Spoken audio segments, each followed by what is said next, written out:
Israeli warplanes have targeted Syrian territories for the second time. Loud explosions were reported from Damascus. Israeli warplanes were shooting the rockets from inside the occupied Palestinian territories, as per the Syrian state TV reports.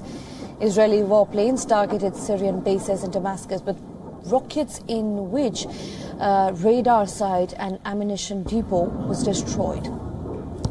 The late-night incident followed a surge in tensions between Israel and Syria. At least 2 military airports are said to have been bombed there, and there are reports of power outages in Damascus. The Syrian forces repel the rocket attack. Now, the raid reportedly follows an attack on Israeli outposts in the Golan Heights.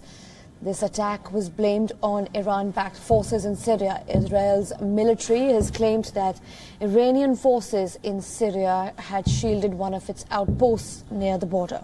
Israeli army identified approximately 20 rockets that the Iranian Quds forces had launched at the IDF forwarded posts on the Golan Heights. No injuries were reported by Israel army in the Golan Heights, but tensions between Israel and Iran had threatened to spill over in Syria, where the Iranian military is backing Syrian President Bashar al-Assad.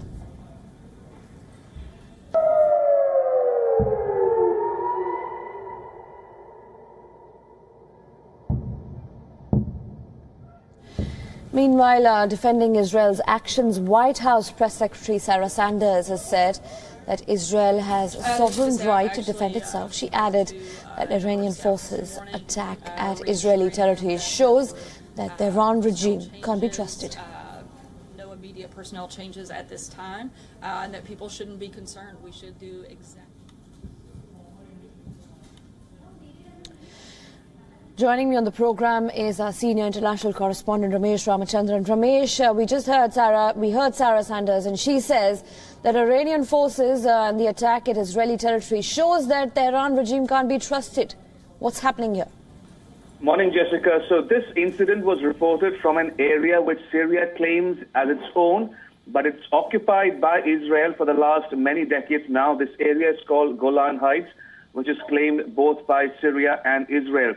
Now, in the instant case, there have been reports and counterclaims made by both sides, Syrian forces and the Israeli forces. Now, Israel claims that Iran-backed forces fired more than 20 rockets into the Golan Heights, targeting the Israeli army outposts in the region. But no casualties or injuries were reported from these incidents. And in retaliation, Israel claims to have conducted air sorties targeting Iranian positions or Iran-backed militia positions inside Syria.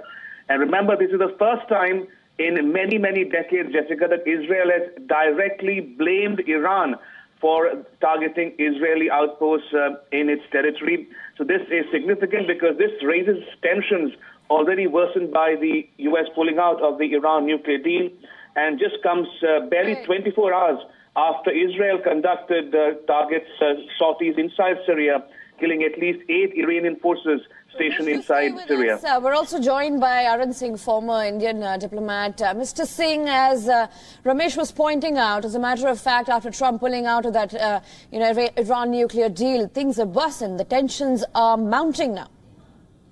As Ramesh mentioned, there have been claims and counterclaims, and tension between Israel and Iran has been rising for some time.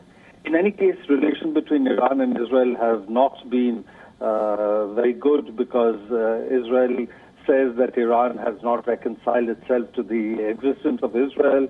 Israel has concerns related to presence of Hezbollah and its activities on its borders earlier with Lebanon, now its presence in Syria.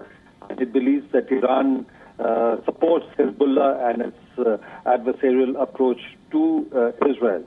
Now, with the developments in Syria for some time, Iran's presence on the ground has strengthened over time, and this has caused a lot of concern to Israel. Some time ago, you would have seen reports of what Israel claimed was an Iranian drone that was headed towards the Golan Heights, which they had shot down.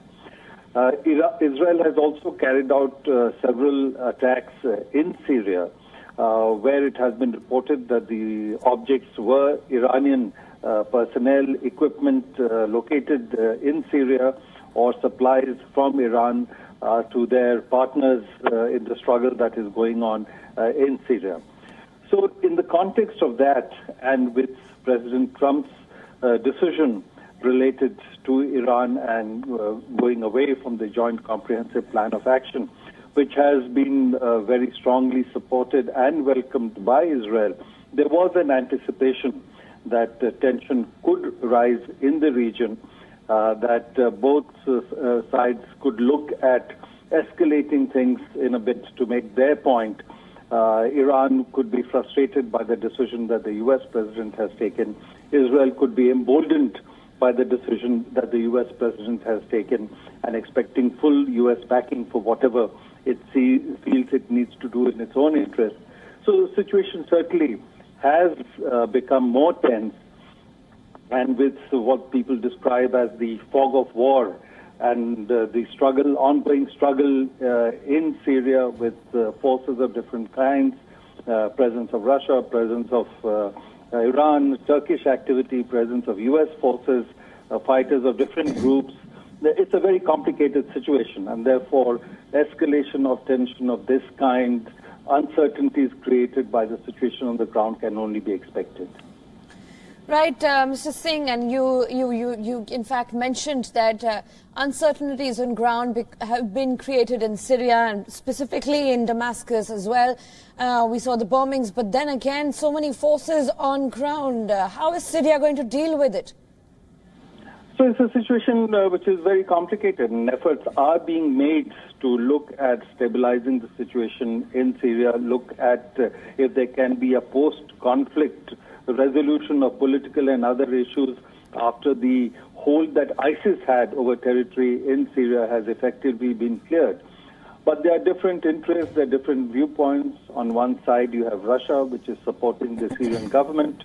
You have Iran. There is Turkey, which had been opposed to the Syrian government, but is now having some cooperation with Russia and Iran.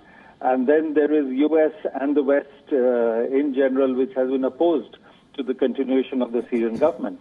And several Arab countries in the Gulf are believed to be also involved with different proxy groups.